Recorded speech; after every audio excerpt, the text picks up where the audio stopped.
John 2. Miracle at Cana. On the third day there was a wedding at Cana of Galilee, and the mother of Jesus was there, and both Jesus and his disciples were invited to the wedding.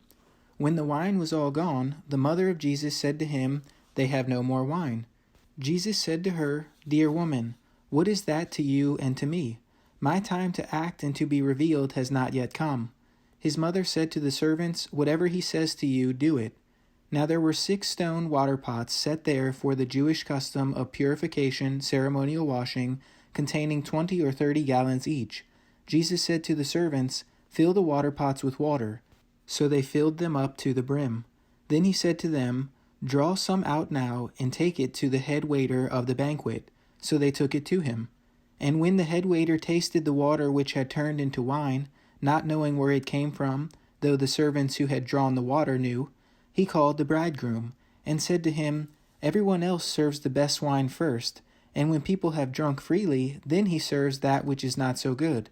But you have kept back the good wine until now." This, the first of his signs, attesting miracles, Jesus did in Cana of Galilee, and revealed his glory, displaying his deity and his great power openly. And his disciples believed confidently in him as the Messiah. They adhered to, trusted in, and relied on him. After this he went down to Capernaum, he and his mother and brothers and his disciples, and they stayed there a few days. First Passover, cleansing the temple. Now the Passover of the Jews was approaching, so Jesus went up to Jerusalem. And in the temple enclosure he found the people who were selling oxen and sheep and doves, and the money changers sitting at their tables.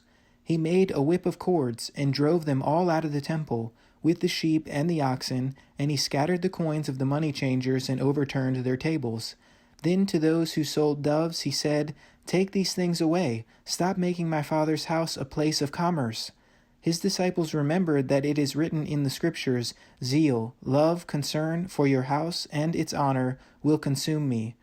Then the Jews retorted, "What sign, attesting miracle, can you show us as proof of your authority for doing these things?"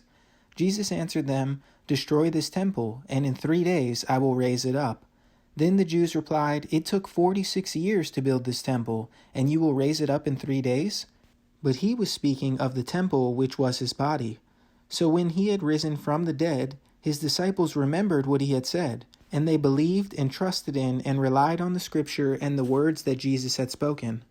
Now when he was in Jerusalem at the Passover feast, many believed in his name, identifying themselves with him, after seeing his signs attesting miracles which he was doing. But Jesus, for his part, did not entrust himself to them, because he knew all people and understood the superficiality and fickleness of human nature. And he did not need anyone to testify concerning man and human nature, for he himself knew what was in man, in their hearts, in the very core of their being.